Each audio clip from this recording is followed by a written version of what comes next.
विश्वनाथ भगवान की महाकालेश्वर भगवान की ओमकारेश्वर भगवान की श्री गोविंद भगवान की अकालेश्वर महादेव की कुबरेश्वर महादेव की हर हर महादेव हर हर महादेव हर हर महादेव। काशी विश्वनाथ ओगरदानी त्रिकालदर्शी कैलाशी विनाशी भगवान शिव जिनकी उन्हीं पावन पवित्र शिव महापुराण की कथा बाबा देवादिदेव महादेव की कृपा से करुणा से उनकी उदारता से भगवान श्री राजा महाराजा श्री गोविंद देव भगवान की पवित्र पावन कृपा से जयपुर नगर की इस पवित्र भूमि पर भगवान देवादिदेव महादेव की छोटी काशी कहलाने वाली जयपुर नगर में विद्याधर नगर स्टेडियम आयोजन समिति कार्यक्रम संयोजक राजन शर्मा जी मारुति कास्टिंग सहयोगी अंबर विलास आलोक जी अग्रवाल भेरू ग्रुप, श्री अनिल जी संत, मुख्य यजमान श्री बजरंग लाल अग्रवाल, श्री सुधीर जी अग्रवाल, अग्रवाल परिवार। एक बार सभी यजमान परिवार के लिए जोरदार ताली बजाकर स्वागत वंदन अभिनंदन। शिव कृपा से, बाबा देवाधिदेव महादेव की करुणा से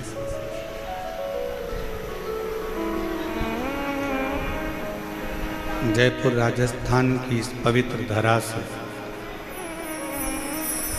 जो कथा लाखों लाखों शिव भक्तों की साक्षी में चल रही है, इस कथा के मूलतः स्वरूप में ईसर गोरा शिव महापुराण की कथा को लिया गया। एक नारी का जीवन क्या होना चाहिए, एक स्त्री का जीवन क्या होना चाहिए,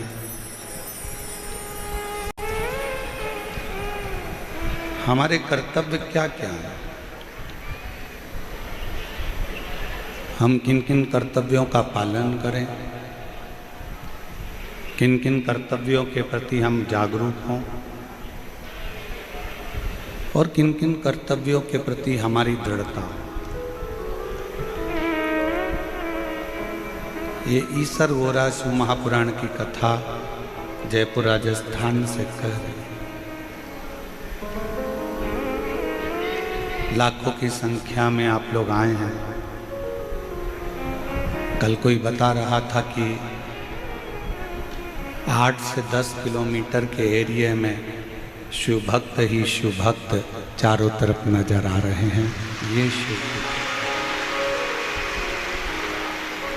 और तेरी कृपा बिना नहीं एक भी अनु ले, तेरे श्वास तेरी कृपा से तनो तनो, बखान क्या करूं मैं लाखों के ढेर का, चपटी भगोत में खजाना हुए का, हे गंगाधर मोतीदार ओमकार तू, बोले ओमकार तू, आयो शरण तिहारी समो तार तार तू, बखान क्या करूं मैं लाखों के ढेर का, चपटी भगोत में खजाना कुबेर का, हे गंगाधर मुक्तिदार ओमकार तू, बोले ओमकार तू, आयो शरण तिहारी समो तार तार तू। अपने जीवन में हम शिव की जो अविरल भक्ति है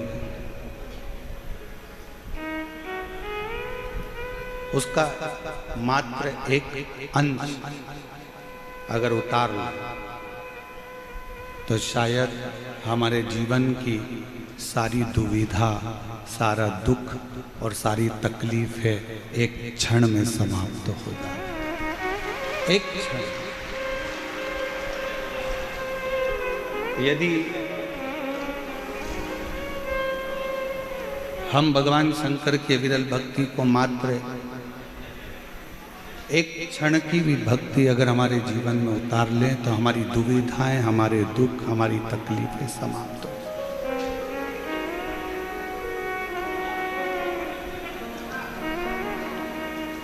हम भगवान की शरण कब लेते हैं? हम शिव की शरण कब लेते हैं? थोड़ा सा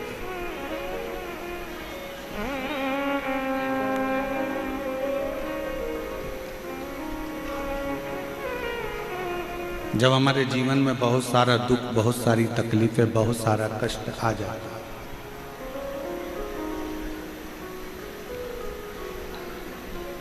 एक्सीडेंट हो गया, तब किसी ब्राह्मण देवता ने कहा कि महामृत्युंजय के पाठ कराओ, शिव की शरण में भेजा।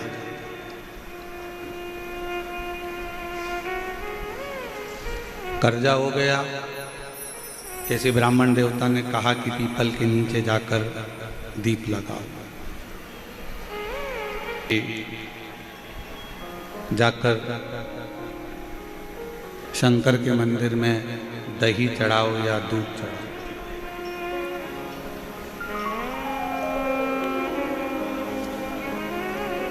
आप लोगों में से कई लोग ऐसे होंगे जिनको कोरोना नहीं हुआ होगा।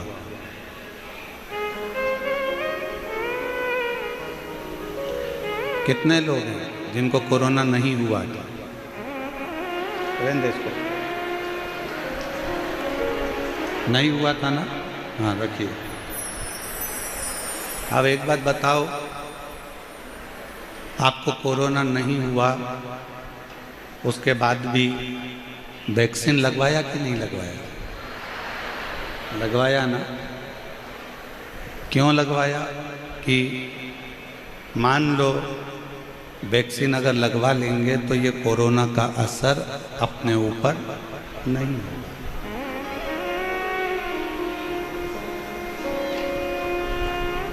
कोरोना का असर अपने ऊपर नहीं होगा। अब तुम्हें कोरोना हुआ ही नहीं था, तुमने फिर भी वैक्सीन लगवाई।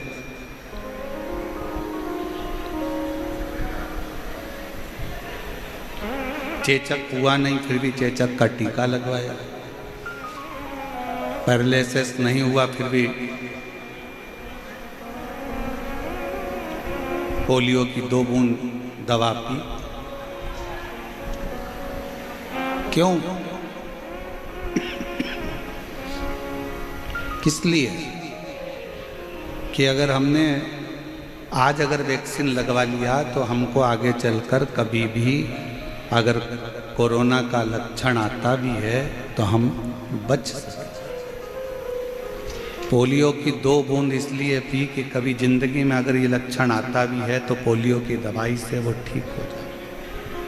चेचक का टीका इसलिए लगवाया कि आने वाले समय में कभी कोई तकलीफ हो तो वो बच जाए। उसी तरह कोरोना होने पर वैक्सीन लगवाना ये उत्तमता नहीं, कोरोना होने के पहले वैक्सीन लगवाना जरूरी है। उसी तरह दुख आने से पहले शिव का नाम लेना चालू कर दो तो दुख आना वाला है। कष्ट आएगा ही नहीं, तकलीफें आएगी।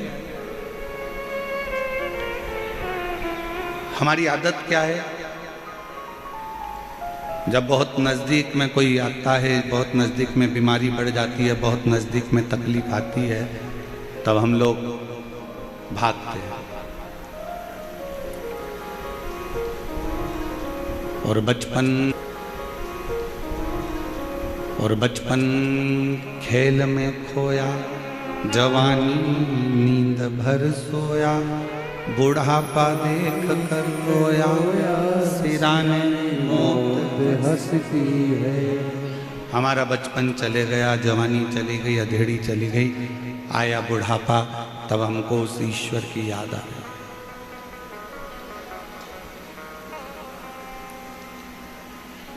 जीवन खत्म हुआ तो जीने का ढंग आया, जब शम्मा बुझ गई तब महफिल में रंग आया।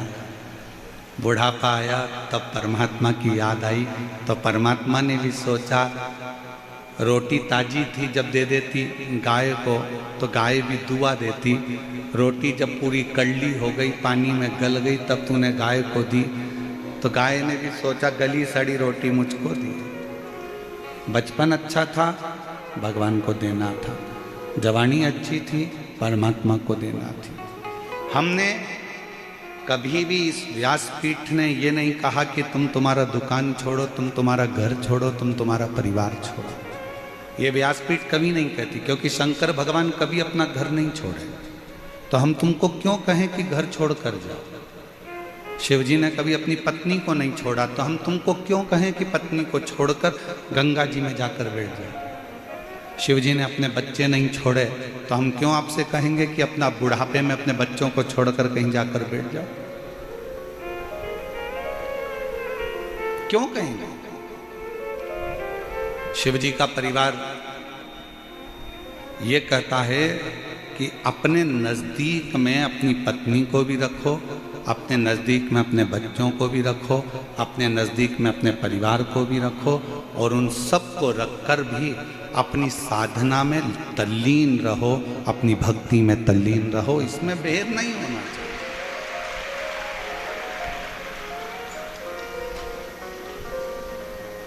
कोई महाराज तुमसे कह दे कि तुम अपना घर छोड़ दो, बिल्कुल मत छोड़ना। कह देना सीहोर वाला महाराज मना करा, हम तो हमारा घर नहीं छोड़े। कोई कहे तुम अपना व्यापार छोड़ दो, बहुत व्यापार करो, तुम्हारे शरीर की कैपेसिटी है उससे दुगना व्यापार करो, भगवान तुमको इतनी कृपा कर दे कि तुम्हें रात दिन कमाने से फुर्सत ही ना मिले। मना नहीं। तुम्हारे शरीर की कैपेसिटी है उससे दुगना तुम व्यापार करो, मना नहीं। अच्छा कमाओ, पर तुम्हारी कमाई के साथ में एक बात का और याद रखना कि वो कमाई का कम से कम 100 रुपये में से 10 रुपये ऐसे कमाना कि वो 10 रुपये आप अपने खुद के ऊपर, हम दान की नहीं कहेंगे कि तुम अपना, कई लोग कहते हैं कि अपनी कमाई का इतना अंश बाहर निकाल कर दान करो, ये करो वो करो। हम तो नहीं कहते कि तुम अपनी कमाई का इतना अंश निकाल के दान करो, हम तो ये कहते तुम्हारी कमाई का इतना अंश निकाल के अपने खुद के ऊपर खर्च करो।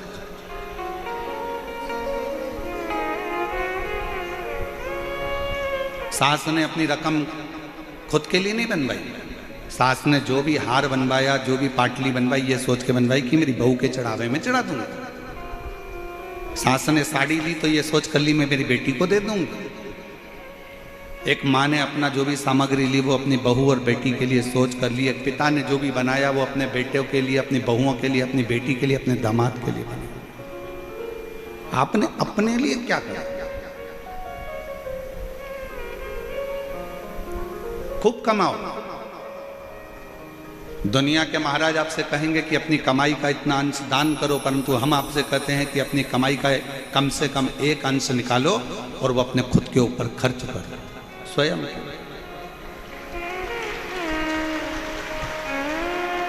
इसीलिए थोड़ा सीहोर वाला महाराज लोगों को थोड़ा खटकता है। उसके खटकने का कारण ये क्योंकि वो सीख ऐसी देता है। अब लोग कहते हैं कि अपनी कमाई का एक अंश निकाल कर दान करना, और हम कहते हैं कि अपनी कमाई का थोड़ा सा भाग निकालकर अपने ऊपर खर्च करना, स्वयं के ऊपर। हम कमाई में इतने डूब जाते हैं, हम काम में इतने डूब जाते हैं कि अपना ध्यान नहीं रख पाते। नौकर 12 बजे 1 बजे जाएगा, बिल्कुल घड़ी देखेगा नौकर, बिल्कुल घड़ी, मतलब 1 बज गई सेठ जी मैं तो ये चल। झाड़ू वाली, बर्तन वाली बिल्कुल समय देखकर आती है और समय देखकर जाती है।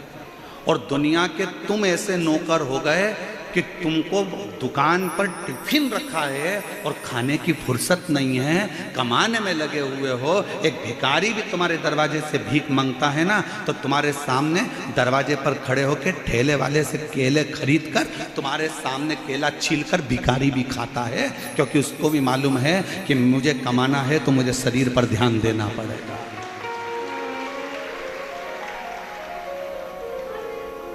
एक केवल आप और संसार के मनुष्य ऐसे होते चले जा रहे हैं कि वो अपने शरीर पर ध्यान नहीं दे रहे। कमाना है, कमाना है, कमाना। कई बुजुर्ग माताएं दिन भर लगी रहती, मेरी बेटी की शादी में मायरा भरना है, मेरी बेटी की शादी करना है, फिर मायरा भरना है, बहू आने वाली है, पोता आने वाला है, पोती आने वाली है, नाती आने वाला है, पंती आने वाला है, सबकी तैयारी कर ली। तूने अपने लिए क्या कर लिया?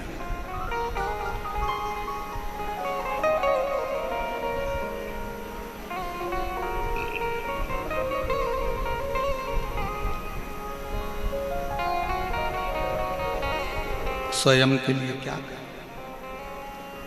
शिव महापुराण की कथा सबसे पहले कहती है अपना परिवार, अपना कुटुंब, अपना घर पहले उसको देखो।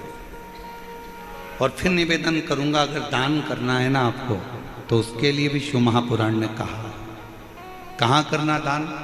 पहले अपने घर के अंदर देखो कि अपना घर का कोई व्यक्ति दुखी तो नहीं है। घर का व्यक्ति अगर सुखी है तो फिर अपने परिवार में देखो कोई दुखी तो नहीं है। परिवार में सब सुखी हैं तो फिर अपने पड़ोस में देखो, पड़ोस में कोई दुखी तो नहीं है।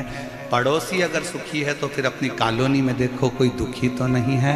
कॉलोनी में देखने के बाद फिर अपने वार्ड में देखो कोई दुखी तो नहीं है।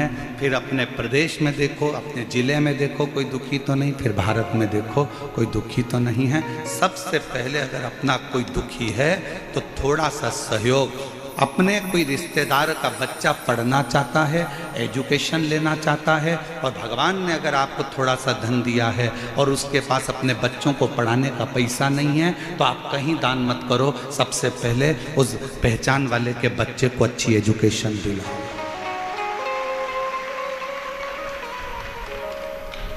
उस बच्चे को एजुकेशन दिलाइए।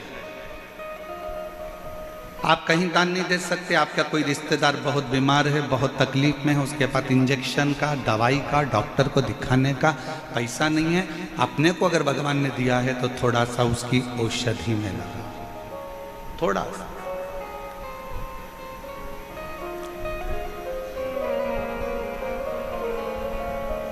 सर्वे भवन्तु सुखी। थोड़ा कहते हैं लोग किसी और वाला महाराज थोड़ा उल्टा चलता है, ठीक है। दुनिया गाली देती रहेगी, दुनिया अपशब्द कहती रहेगी, और अपनी एक लाइन अपन हमेशा अगर आपको बोलते हैं तो अपने ऊपर भी अमल करते हैं। क्या किसको रोइए और चादर तान के सोइए। आग लगे बस्ती में अपन मस्ती। दुनिया कितना भी बखाड़ा करे, कोई कहे महाराज ने ऐसा बोल दिया, कोई के महाराज ने वैसा बोल दिया, कोई के ऐसा हो गया, कोई के वैसा हो गया। अपन तो ऐसे जोरदार जूड़ा मुड़ा बांध के और धागे से ऐसा ऐसा करवा करवा के पेंटिंग पेंटिंग कर सोच क्या कर।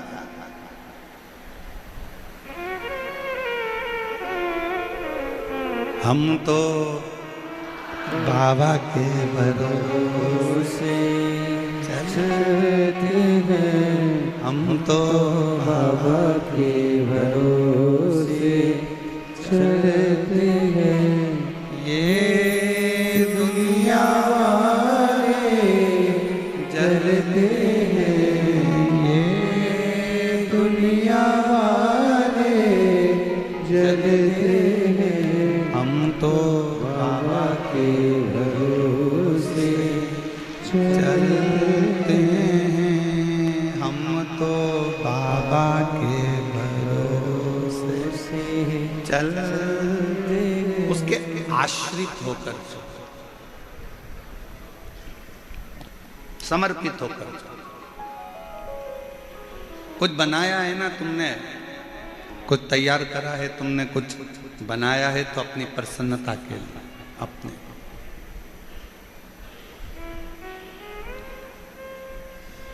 स्वयं।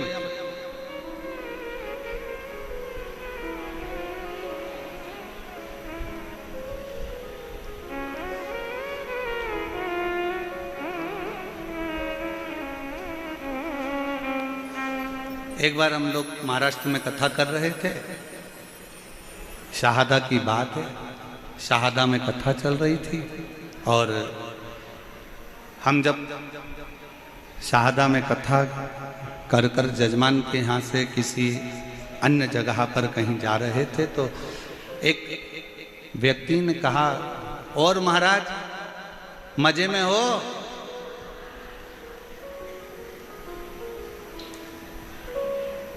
उसने आवाज लगा कर कहा, और महाराज मजे में हो?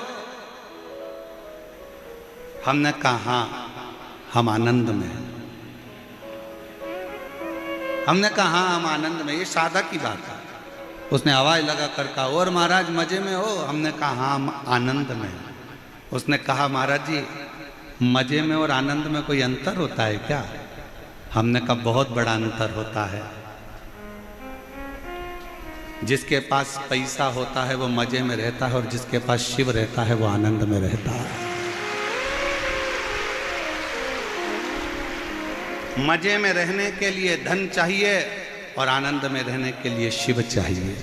शंकर होगा तो आप रूखी रोटी में भी आनंद कर लोगे, शिव करीब में होगा तो दुख में भी सुख नजर आएगा।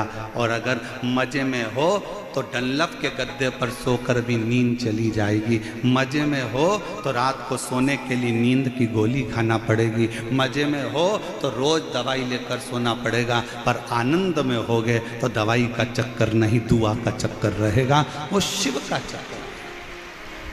उसने कहा महाराज मजे में हो, हमने कहा आनंद में। तो अंतर क्या है दोनों में? मजे में और आनंद में जमीन और आसमान का अंतर है। जिसके पास धन है वो मजे में, और जिसके पास शिव है वो आनंद। यहां आनंद ही तो है।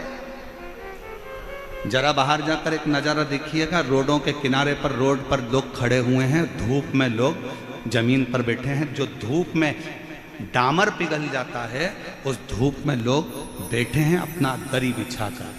अब इसको क्या कहोगे? मजे में कहोगे कि आनंद में कहोगे? आनंद में कहोगे, क्योंकि मजे चाहिए होते तो लोग ये धूप में बैठने नहीं आते। आनंद है उनके अंदर, इसलिए वो शिव की भक्ति में जहां मर्द पड़ रहा वहां बैठ गए। मजे वाला व्यक्ति कभी इतनी भीड़ में नहीं आता है, वो डंलप के गद्दे पर रहता है। मजे वाला व्यक्ति एसी का रूम नहीं छोड़ता है। मजे वाला व्यक्ति अपनी 4 व्हीलर गाड़ी नहीं छोड़ता। मजे वाला व्यक्ति अपना घर और सोफा सेट छोड़कर नहीं आता। जिसके दिल में शंकर आकर बैठ जाता है, जो आनंद में डूबना चाहता है, वही इतनी गर्मी में भरचक भीड़ में पहुंचकर भी आनंद लेता है। और तो भी इनके चेहरे पर सल नहीं मिलेगा।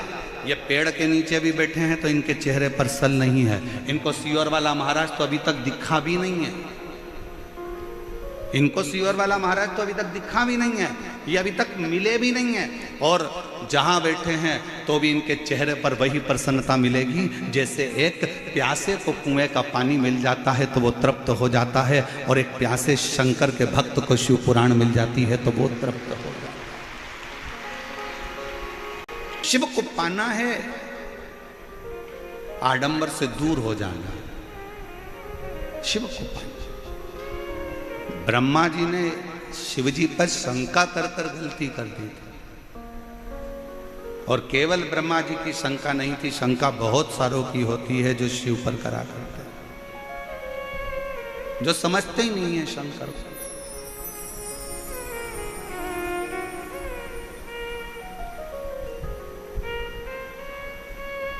जो शिव को पहचान ही नहीं पाते। क्या रखा है एक लोटा जल में? क्या रखा है एक लोटा जल में? लोटा लोटा लोटा लोटा चिल्लाते रहते हो गुरुजी, एक लोटा जल सारी समस्या का हल।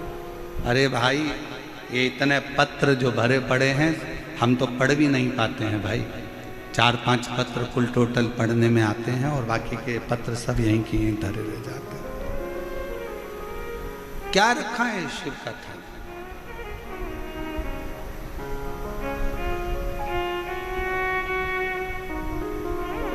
हमसे मत पूछो, राम जी से जाकर पूछो शिव नाम में है क्या। शिव जी पे एक लोटा जल चढ़ाने में क्या रखा? हमसे मत पूछो, पांडवों से जाकर पूछो।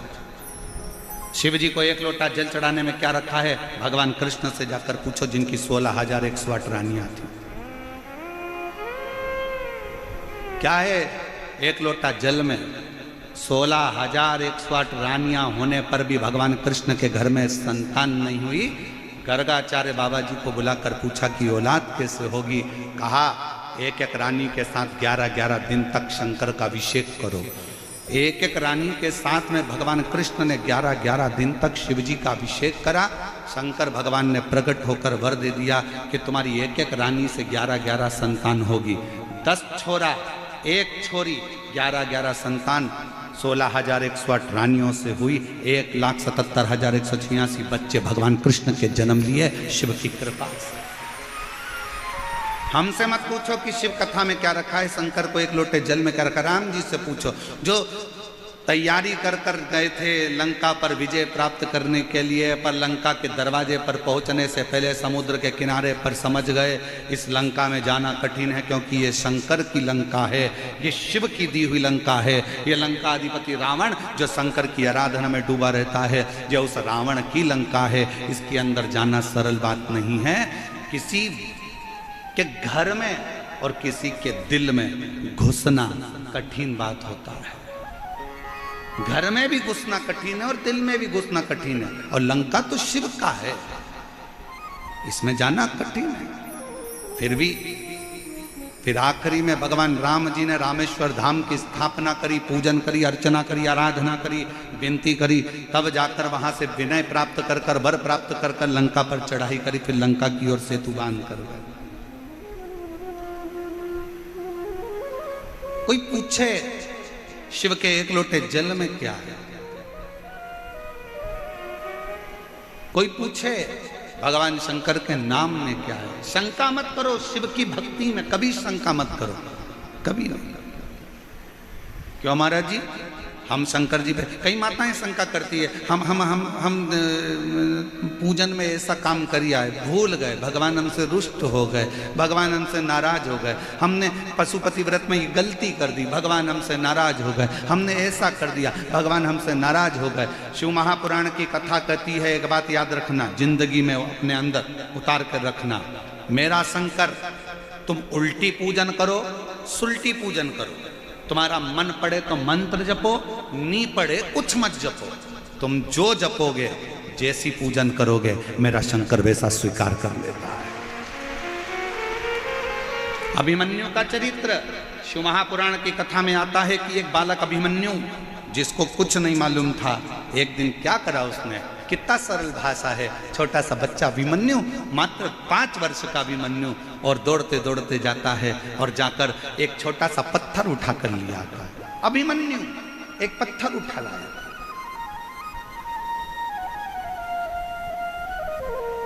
और अभिमन्यु पत्थर उठा कर लाया, उस पत्थर को उसने एक जगह पर रख लिया। क्या करता है, अभी छोटा सा 5 साल का बच्चा दौड़ता दौड़ता जाता है, अंदर से पानी भरकर ला रहा था, तो मैया ने चिल्ला दिया, कहाँ पानी लेकर जा रहा है, पानी का लोटा वहीं छोड़ दिया, अपना कपड़ा गीला करा, जिस वस्त्र को पहना था उसी को गीला कर लिया, गीला करके उसको लाके पत्थर पर निचोड़ रहा है अभिमन्यु, पत्थर पर निचोड़ रहा है।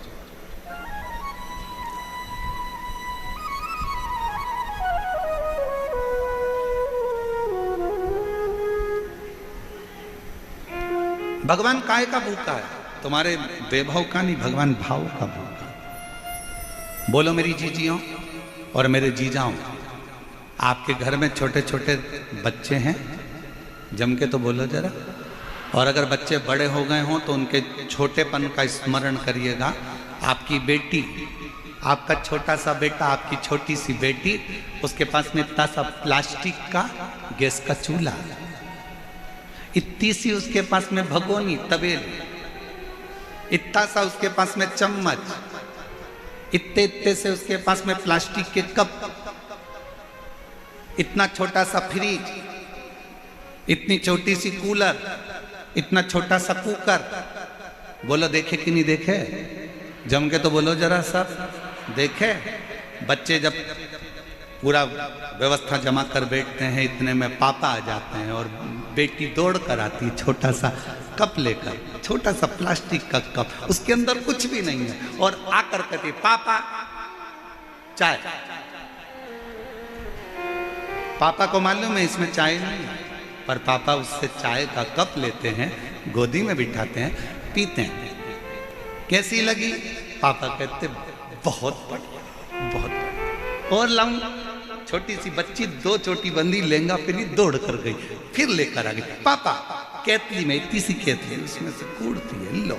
थोड़ी देर बाद मम्मी आ गई, मम्मी मैं तुम्हारे लिए रोटी लाती हूँ, और इतनी सी प्लेट प्लास्टिक की, उसमें लो मम्मी रोटी खाओ। मम्मी रोटी खाती, मम्मी को मालूम है इसमें रोटी नहीं है, पर बेटी जब भाव से खिला रही होती है तो वो असली की रोटी भी उसके आगे फीकी पड़ जाती है, और भाव की रोटी उसके आगे प्रबल हो जाती है। भगवान ऐसा ही, माता पिता भाव का भोजन पाते हैं तो उनको खुशी होती है कि मेरी बेटी ने चाय पिलाई, मेरी बेटी ने मुझे खाना खिलाया, मेरी बेटी ने मुझे कुकर में से सब्जी निकाल कर खिलाई। उसी तरह अब अभिमन्यु 5 वर्ष का है, अपना कपड़ा गीला कर कर उस पाषाण पर, उस पत्थर पर जो रखा हुआ है उस पर निचोड़ रहा, निचोड़।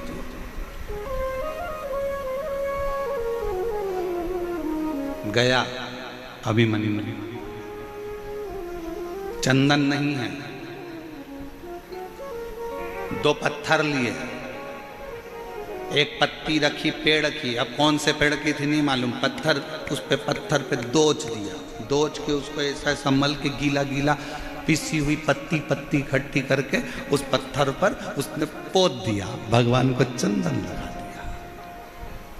नहीं है अभिमन्यु के पास भोजन, गया दौड़ के, मां ने सूखे कुछ आंवले के टुकड़े सुखाए थे, वही आंवले के टुकड़े की गुठली, आंवले के भी भाग ऊपर के नहीं, गुठली लाया और भगवान के सामने फल के रूप में रख दिया। अभिमन्यु, कोई तुमसे कहे ना कि भगवान को प्रसन्न करने के लिए बहुत सारी सामग्री की जरूरत है, ओ मेरी जयपुर की जीजियों, मेरी बेटियों, मेरे बेटाओं, मेरी माताओं, मेरे भाई, मेरे जीजाओं, मेरे पिता तुल्य भाई, ध्यान रखना भगवान को तुम्हारे धन और दौलत की नहीं, भगवान को तुम्हारे निर्मल स्वभाव की और तुम्हारे भाव की जरूरत है। वो कौन कहता है भगवान खाते नहीं, कोई शबरी की तरह खिलाते। कौन कहता है भगवान आते नहीं, कोई द्रौपदी की तरह बुलाओगे तो आए।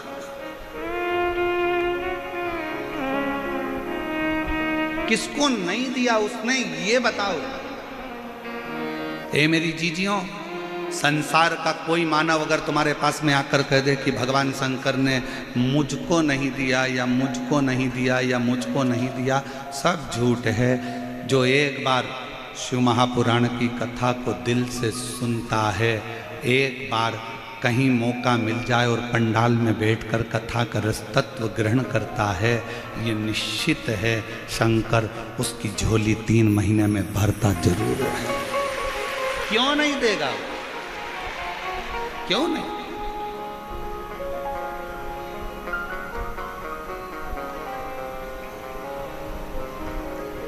अभिमन्यु ने लाया आंवले के अंदर का जो बीजा दुनिया फेंक देती है, वो लाकर अभिमन्यु ने भोग लगा दिया। उसके पास में दिया भी नहीं है, बुझा हुआ दिया मिट्टी का लाकर बुझे हुए दिए से ही आरती कर रहा है, और भगवान शंकर प्रसन्न हो जाता। चंचुला देवी ने कौन सा पुण्य करा था? एक पापी की पत्नी थी चंचुला देवी, जिसका पति बिंदुक प्रेत योनि में पड़ा हुआ था। अच्छा कर्म नहीं करा था बिंदुक ने रत्ती भर भी, पर चंचुला देवी उसकी पत्नी थी, उसकी पत्नी थी।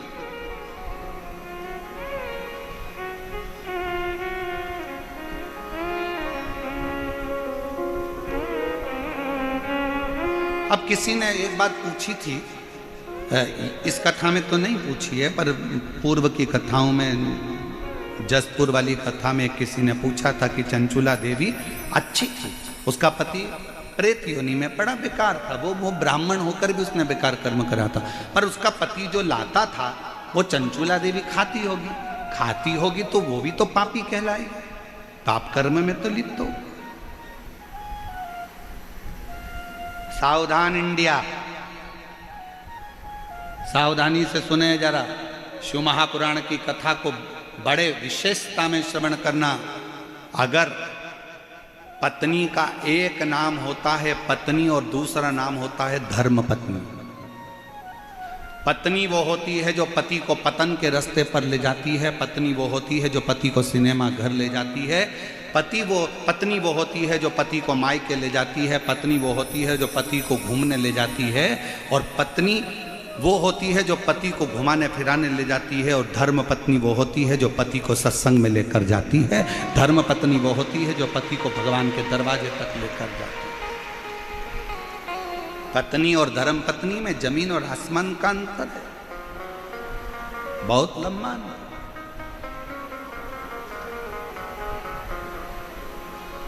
अगर तुम्हारे कहने से तुम्हारे घर के पति, तुम्हारे कहने से तुम्हारे घर के बेटे, तुम्हारे कहने से अगर तुम्हारी बहू तुम्हारे कहने से तुम्हारी बेटी, तुम्हारे कहने से तुम्हारा दामाद, तुम्हारे कहने से तुम्हारे पोता पोती भूल से भी अगर एक बार मंदिर, सत्संग या कथा या भगवान शंकर की मंदिर तक पहुंच जाएं तो समझ लेना कि उस घर में तुमने सारे तीर्थ कर लिए और सारा तीर्थ का आनंद प्राप्त किया।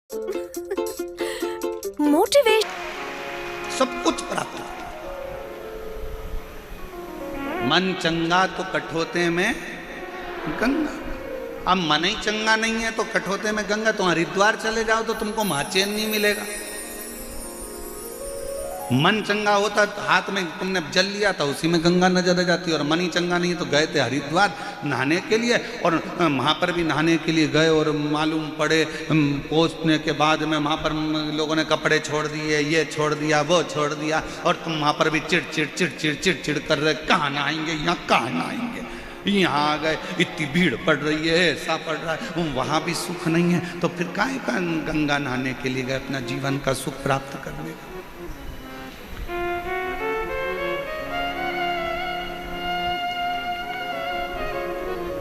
लोग कहते हैं चंचूला पति कमाता था, पाप कर्म करता था, उसका अंश धर्म पत्नी खाती थी, तो इसको भी पापी की गिनती में रखा जाए।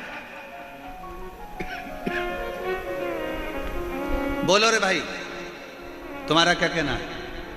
जयपुर वाले जो निर्णय देंगे कथा अमर में ही मोड़ देंगे। तुम निर्णय दो आज। पति पाप की कमाई कर कर लाया, चोरी कर कर लाया, गलत काम कर कर लाया, गलत चीजें कर कर लाया, गलत भाव से लाया, और पत्नी ने वो गलत चीजें पति की कमाई की खाई, तो पत्नी पापन कहलाएगी कि नहीं कहलाएगी? जहाँ जयपुर वाले निर्णय देंगे अपन कथा को वहाँ मोड़ देंगे। आज तक के विचार नहीं है, कहलाएगी हैं? अब आधे बोल रहे हैं हाँ, आधे बोल रहे हैं ना। अब महाराज जी फंस गए बीच में। बताओ जल्दी से, कहलाएगी नहीं कहलाएगी? पत्नी उस पाप की हकदार नहीं होगी। क्यों नहीं होगी? उसका एक कारण है, पत्नी कभी अपने पति से नहीं कहती कि तुम चोरी करो। पत्नी कभी अपने पति से नहीं कहती कि तुम बेईमानी कर कर लाओ। पत्नी कभी, पूरे दुनिया की कोई पत्नी अपने पति से नहीं कहती। हाँ, कोई पर नारी के चक्कर में अगर पति पड़ा है तो वो पर नारी जरूर कहेगी तुम डाका डाल के लाओ, चाहे चोरी करके लाओ, पर मुझे लाकर सोने के हार दो। तुम डाका डालो, चाहे कुछ भी करो, चाहे चोरी करो, पर मुझे लाकर दो, ये पर नारी कहेगी। पर धर्म पत्नी अपने पति से कभी नहीं कहती कि तुम डाका डालो, गलत काम करो, गलत व्यसन करो, गलत विचार करो, गलत कार्य करो और मुझे लाकर दो। इसलिए शास्त्र कहता है, कबीरा बाबा का एक लाइन जिंदगी में उतार कर रखना, और मुझे विश्वास है मेरे जयपुर वालों ने वो लाइन अपने अंदर उतार कर रखी, इसलिए बिल्कुल सही निर्णय दिया कि गुरु की करनी गुरु भरेगा, चेला की करनी चेला, और उड़ जाएगा हंस। जयपुर वालों ने बहुत स्मरण से उत्तर दिया, बिल्कुल सही उत्तर। क्यों? दुकान पर बैठकर झूठ तुमने बोला, छल तुमने करा, बेईमानी तुमने करी, कपट तुमने करा, जो कुछ करना था दुकान पर बैठकर तुमने करा, ऑफिस में तुमने करा, तुमने ऑफिस में बैठकर झूठ बोला, कपट करा, बेईमानी करी, छल करा, दुकान पर बैठकर, फैक्ट्री में बैठकर तुमने करा। पत्नी ने नहीं, बच्चों ने नहीं। तुम पत्नी को ब्याह कर कर लाए हो तो पत्नी का पेट भरने की जवाबदारी ना ससुर की होती है ना सास की होती है। पत्नी का पेट भरने की जवाबदारी ना ननंद की होती है ना नंदोई की होती है। पत्नी का पेट भरने की जवाबदारी ना देवर की होती है ना देवरानी की होती है। पत्नी के पेट भरने की जवाबदारी ना जेठ की होती है ना जेठानी की होती है। पत्नी के पेट भरने की जवाबदारी केवल पति की होती है, पति की होती है। तुम किसी पर आश्रित होकर लेकर नहीं आए, तुम्हारी जवाबदारी।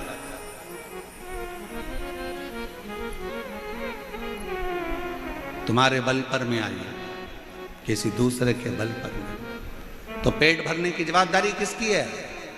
पति। बच्चे हुए हैं तो उनका भरण पोषण करने की जवाबदारी किसकी है? जम के बोलो, पति की।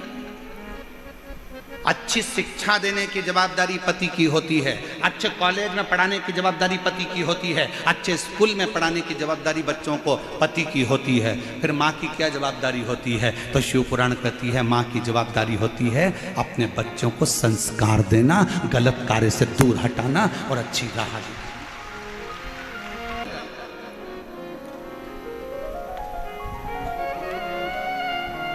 ये माता की जवाबदारी। चंचुला को पाप नहीं लगेगा। पत्नी ने कभी नहीं कहा कि तुम चोरी कर कर लेकर आओ, गुरु की करनी गुरु भरेगा, चेला की करनी चेला।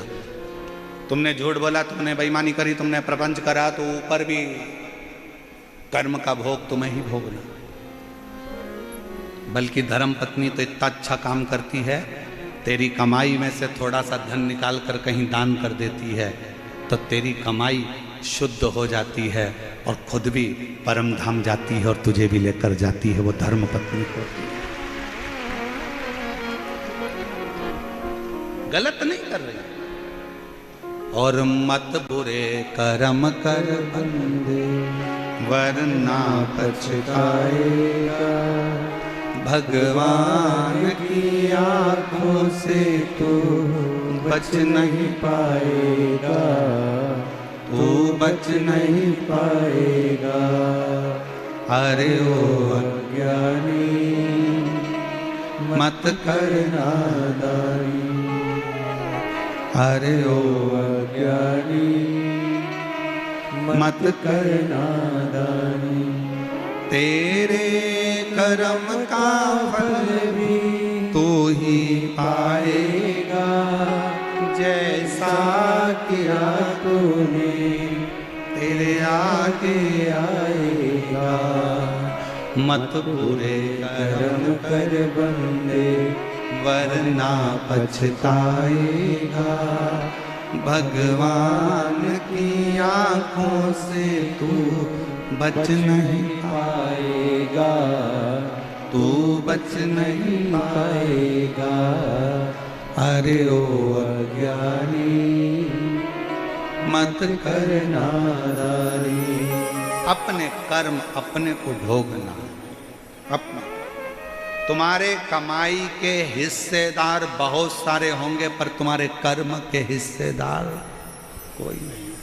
प्रॉपर्टी के हिस्सेदार बहुत सारे होंगे, तुम्हारे गोल्ड सोना चांदी के हिस्सेदार बहुत सारे होंगे, जमीन जायदाद के हिस्सेदार बहुत सारे होंगे, तुम्हारे कपड़ों के हिस्सेदार बहुत सारे होंगे, पर तुम्हारे कर्म का हिस्सेदार कोई नहीं होगा।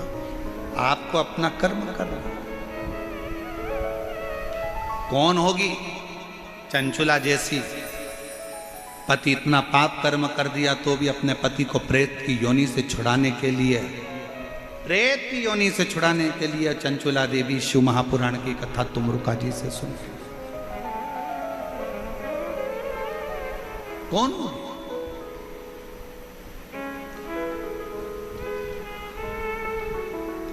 पति कहता है मेरी पत्नी मुझसे प्यार नहीं करती, मेरी पत्नी मुझसे प्रेम नहीं करती। प्रेम नहीं करती तो चतुर्थी का व्रत नहीं करती, खाना खा के निपटा देती। चतुर्थी व्रत करा, करवा चौथ का व्रत करा। बच्चों से प्रेम नहीं करती तो संतान सप्तमी का व्रत ना करती। एक नारी का पूरा जीवन खुद के लिए कुछ भी नहीं है। व्रत करे तो पति के लिए, बच्चों के लिए, सोमवार मंगल बुध गुरु शुक्र शनि जो करती है बच्चों के लिए। शरीर में बीमारी होने के बाद भी खड़ी होकर प्लेटफॉर्म पर भोजन बनाती रहती है, रसोई घर में बुखार है तो भी बच्चों का टिफिन बनाना पड़ेगा। सवेरे बच्चे भूखे चले जाएंगे, पति ऑफिस क्या लेकर जाएगा? बेचारी अपने लिए क्या जीती है, क्या जीती? और उसके बाद भी उसकी जिंदगी में क्या प्राप्त होता है? केवल ताने, अपशब्द, अपशब्द। चंचुला देवी से तुमरुका जी ने कहा था, सुन चंचुला, तेरा पति प्रेत योनि में पड़ा है, उसको पड़े रहने दे, क्योंकि उसने बेकार कर्म करा है। उसको क्यों मुक्त कराना चाहती है? जो तेरा ध्यान नहीं दिया, पर स्त्री में लगा दिया, एक वेश्या का संग पकड़ लिया, रानी का हार चुरा के ले आया और रानी का हार भी ले जाकर देने लगा, तो उस वेश्या को देने लगा। तेरे घर का जितना धन था वो वेश्या को ले जाकर दे दिया, वेश्या के बच्चों को पालता रहा और खुद के बच्चों को नहीं पाला। तू ऐसे पति के लिए शिव पुराण की कथा सुन रही है? ऐसे पति के लिए? चंचुला, तेरी बुद्धि मारी गई है, तेरा विवेक कहां चले गया चंचुला? चंचुला कहती है, वो फिर वो एक लाइन याद कर लो, वो ऐसी टेढ़ी चोटी वाली बाई की। कौन सा गाना था वो? भला है बुरा है जैसा भी है मेरा पति मेरा दिलदार। वो टेढ़ी चोटी वाली बाई फिल्म में गाई यही गाना, फिर याद करो। दो कहा तुम रुका जी नहीं, ये तेरा पति तो प्रेत है, गलत योनि में पड़ा, और तू उसके लिए कथा करा रही, उसके लिए। चंचुला देवी का शब्द अगर आप सुनोगे ना शिव महापुराण की कथा का, मैं तो कहूंगा पूरे जयपुर वालों के भाग्य हैं जो आपको ईसर गोरा शिव पुराण की कथा मिली है, यह संवाद। और इस कथा को केवल यही नहीं, 272 देश इस कथा को सुन रहे हैं, 272 देश इस कथा को सुन रहे हैं, और प्रत्येक देश से इस कथा को सुनने की ललकता थी। जो कथा चंचुला देवी का चरित्र जनमानस को मालूम पड़ रहा है ईसर गोरा कथा से।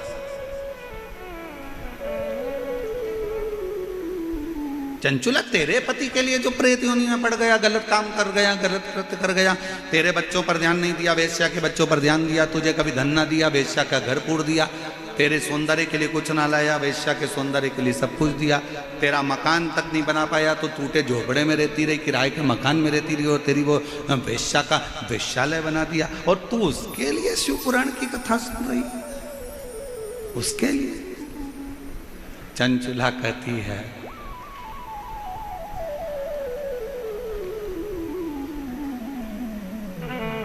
जिसके साथ मेरे 7 फेरे डले हैं, मैं उसके एक जन्म अगर उसका बिगड़ गया तो उसके 6 जन्म बिगड़ने नहीं दूंगी।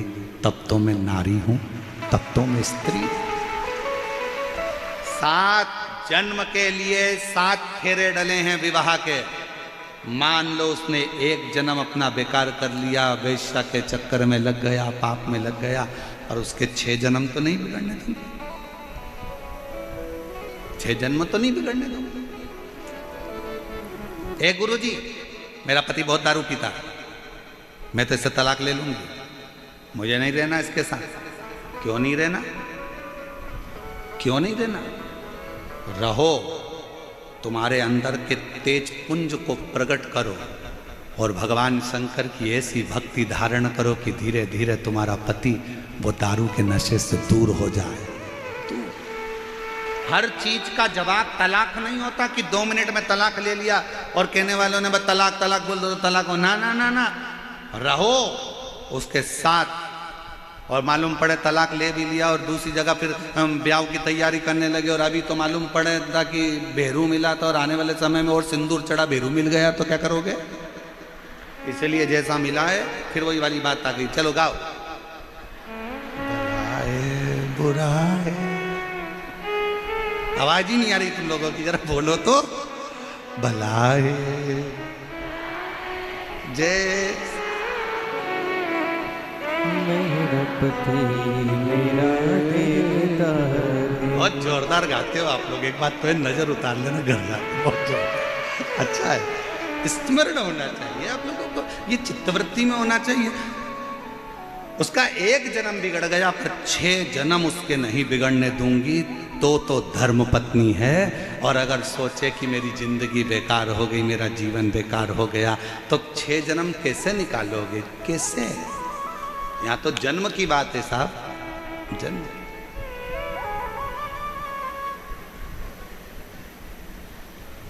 और फिर याद रखो, हर जन्म में पत्नी मिलेगी, हर जन्म में पति मिलेगा, हर जन्म में बच्चे भी मिलेंगे, हर जन्म में तुमको भोजन भी मिलेगा। कुत्ता बन गए तो भी खाने को मिलेगा, चींटी बन गए तो भी खाने को मिलेगा, झिंगुर बन गए तो भी खाने को मिलेगा, मछली बन गए तो भी खाने को मिलेगा, पक्षी बन गए तो भी खाने को मिलेगा। प्रत्येक जन्म में तुम्हें सब कुछ मिलेगा, पर प्रत्येक जन्म में शिव महापुराण की कथा नहीं मिलेगी। ये केवल एक मनुष्य जन्म में प्राप्त होती है, जिसमें हम अध्ययन कर सकते हैं, हम स्मरण कर सकते हैं, हम उतार सकते हैं।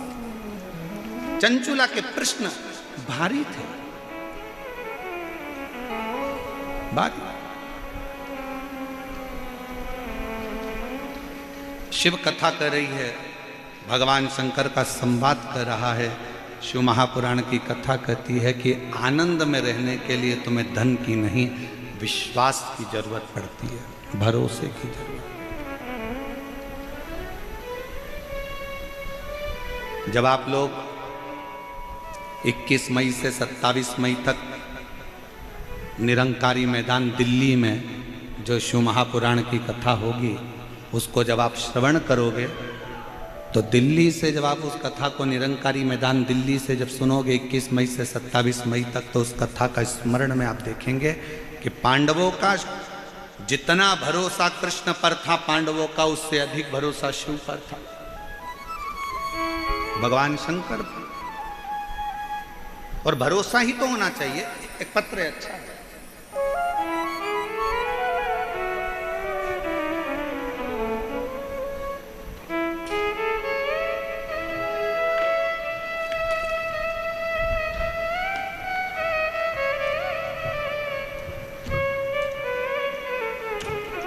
इसमें भी ईश्वर गोरा जी लगा के भेजे हैं, पत्र में भी है।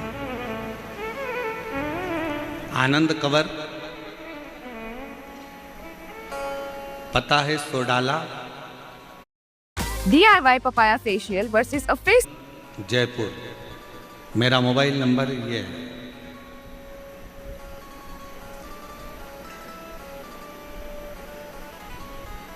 मेरा निवेदन गुरुजी,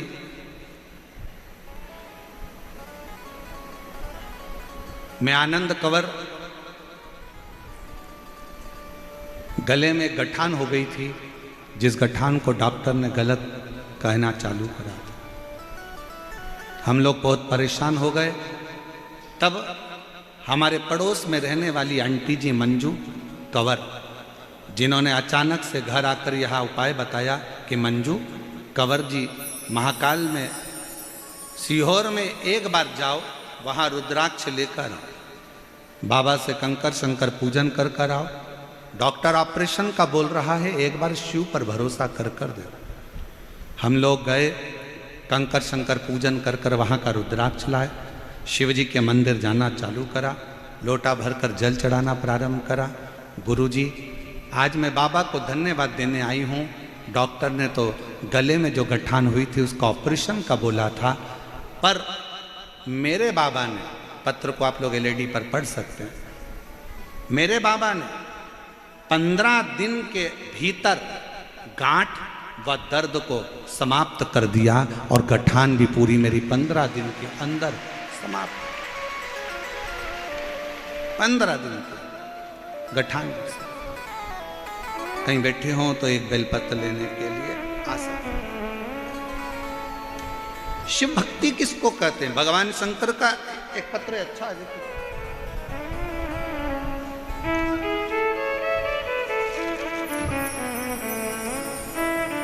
मेरा नाम राजेश धाकड़ है, मेरे पति का नाम रूप सिंह है,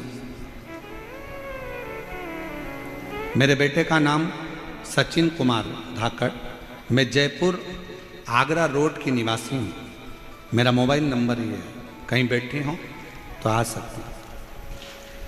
मैं सबसे पहले जजमान परिवार श्री अग्रवाल जी को धन्यवाद देती हूँ, सुधीर जी को, जिन्होंने जजमान पद ग्रहण किया, और पूरी समिति को धन्यवाद देती हूँ जिन्होंने हमको ये 7 दिन की शिव पुराण की कथा श्रवण करने का सौभाग्य दिया।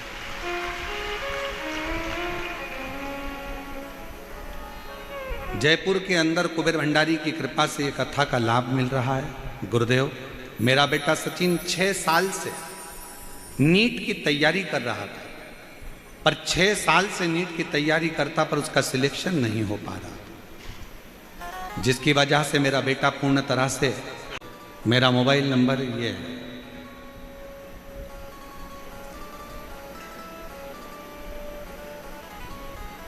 मेरा निवेदन गुरुजी,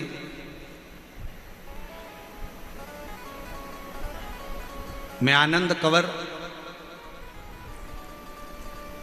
गले में गठान हो गई थी, जिस गठान को डॉक्टर ने गलत कहना चालू करा था।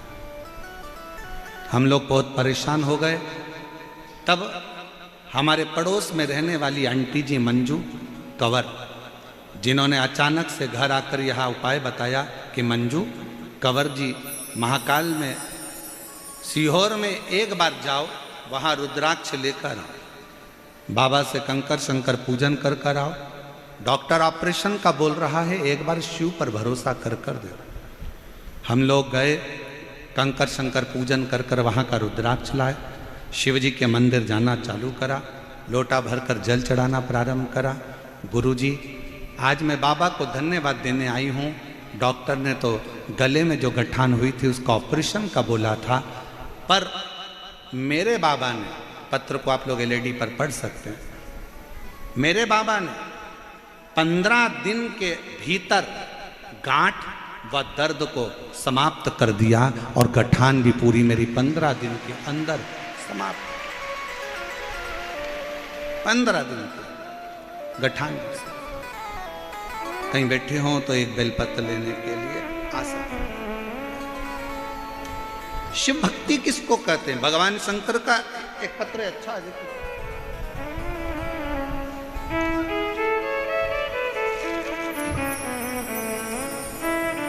मेरा नाम राजेश धाकड़ है, मेरे पति का नाम रूप सिंह है,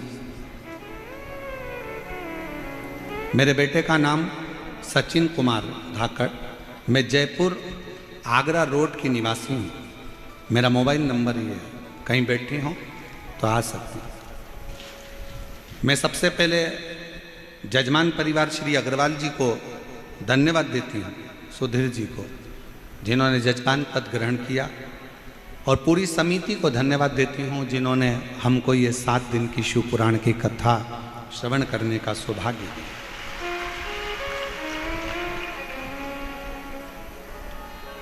जयपुर के अंदर कुबेर भंडारी की कृपा से ये कथा का लाभ मिल रहा है। गुरुदेव, मेरा बेटा सचिन 6 साल से नीट की तैयारी कर रहा था, पर 6 साल से नीट की तैयारी करता पर उसका सिलेक्शन नहीं हो पा रहा, जिसकी वजह से मेरा बेटा पूर्ण तरह से हार चुका, धीरे धीरे डिप्रेशन की ओर जाना चालू हो गया। मैंने अपने बेटे से, एक माँ से अपने बच्चे का दर्द नहीं देखा जाता। मैंने अपने बच्चे से कहा कि क्यों चिंता करता है, एक बार शिव महापुराण की कथा सुनना प्रारंभ कर। बच्चे को जब डिप्रेशन की ओर देखा तो बच्चे को कथा में लगाया, उसका मन लगा, डिप्रेशन से बाहर निकला। उसने कहा, मम्मी मैं पशुपतिनाथ का व्रत कर लूं?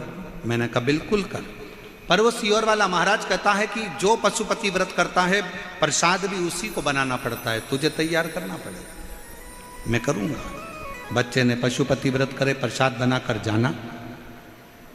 मेरे बेटे ने आपकी एक बात को स्वीकार कर लिया कि अपनी पढ़ाई को 4 गुना कर दो, अपनी विद्या अध्ययन को 4 गुना करो, जो शिक्षा ग्रहण कर रहे हो कोचिंग 4 गुना करो, मेहनत 4 गुना करो, रात दिन एक करो और फिर एग्जाम देने के लिए जाओ। 2024 में मेरा बाबा ऐसी कृपा कर दिया गुरुदेव कि मेरे शंकर की कृपा से बेटे ने पूरी पढ़ाई कर कर बेलपत्री पर शहद लगाकर चढ़ाई, और बाबा की कृपा से मेरे बेटे का नीट की परीक्षा क्लियर हो गई। मैं बाबा को धन्यवाद देने के लिए आई हूँ। अब मेरा बेटा MBBS कर रहा है छत्तीसगढ़ से। मैं मेरे बाबा को यहाँ प्रणाम करने के लिए आई हूँ। एक पत्र और अच्छा है, देखिए। सुनील कुमार शर्मा, निवासी जयपुर। मैंने 2020 से शिव महापुराण की कथा प्रारंभ करी है सुनना, आराधना। गुरुजी, मेरा बेटा सॉफ्टवेयर इंजीनियर है। मैं चाहती थी कि मेरे बेटे की सरकारी नौकरी लगे, पर मेरा बेटा नौकरी की तैयारी कर कर कर हार गया, नौकरी नहीं लगी। आखिरी में उसने विचार करा कि मम्मी मैं प्राइवेट कोई जॉब ढूंढ लेता हूँ। तब मैंने मेरे बच्चों से कहा कि तुम चिंता मत कर, तू एक बार पशुपतिनाथ का व्रत कर। वो सियोर वाला महाराज कहता है कि मेहनत कर कर शहद लगाकर बेलपत्र अर्पित कर, परीक्षा दे, बाबा कुछ ना कुछ फल जरूर देगा। 5 पंडाल के अंदर कथा बैठकर सुन। मेरे बेटे ने पढ़ाई भी करी, 5 पंडाल के अंदर जाकर कथा सुनी और बाबा की कृपा से आज मेरा बेटा सरकारी जॉब में लग गया। मैं बाबा को यहाँ पर धन्यवाद देने के लिए आई हूँ, मैं बाबा को यहाँ प्रणाम करने के लिए आई। गुरुदेव, हाई कोर्ट में सिस्टम असिस्टेंट के पद पर मेरे बेटे की नियुक्ति हुई है। मैं बाबा को यहाँ प्रणाम करने के लिए आई। मेरा शिव शिव है, शंकर। और तेरी कृपा बिना नहीं एक भी लेते हैं श्वास, तेरी कृपा से तनो तनो बखान क्या करूं मैं आँखों के ढेर का, चपटी बहुत में है खजाना कुबेर का। हे गंगाधार मुक्ति द्वार, ओमकार तू भोले, ओमकार तू आयो शरण तिहारी शंभो, कार कार तू। बखान क्या क्या करूं मैं राखों के ढेर का, चपटी बहुत में है खजाना कुबेर का। हे गंगाधार मुक्ति द्वार, ओमकार तू भोले, ओमकार तू आयो शरण तिहारी शंभो, कार। गले में गांठ थी, डॉक्टर ऑपरेशन का कह दिया था, गलत बातें बोल रहा था कि ये कुछ गलत है, पर बाबा की कृपा से पूरी गठान भी गल गई और दर्द भी बंद हो गया। डॉक्टर ने ऑपरेशन करने से मना कर दिया और शिव की कृपा से स्वस्थ। उसकी उदारता होना चाहिए, उसकी उदार।